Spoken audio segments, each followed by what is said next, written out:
you look at the most popular companies now, today, 2015, and most of them are companies that weren't even around a decade ago. Now think back about the companies that have been around 100 years, that are iconic in our country's culture, and they won't make people's top 10 lists. They have 100,000 employees versus maybe 1,000, a couple of thousand in a modern company. What we're looking at is a completely different way of doing things.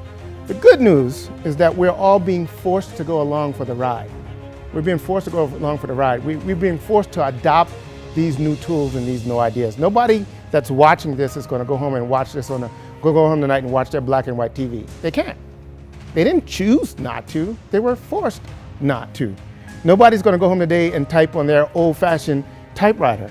They didn't choose not to. They were forced not to. Just like we're going to be forced to completely adopt a mobile-centric approach to everything. Not just business, to society and family. And everything we do is going to be done mobily. And it's going to get smaller and smarter and smaller and smarter. And it's going to do things that we can't even imagine. Can you imagine trying to explain 25 years ago that you could walk down a sidewalk and talk to your phone that's in your pocket with no wires and say, tell me where I am, tell me where the closest bookstore is, call my friend, send this email? What's an email? Send a text? What's a text? You couldn't even do it because there's so many new things that we now take for granted 15 years ago didn't even exist.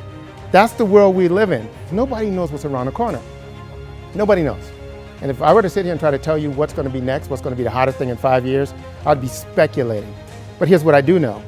It will be mobile, it will be social, and it will be still in the social business box.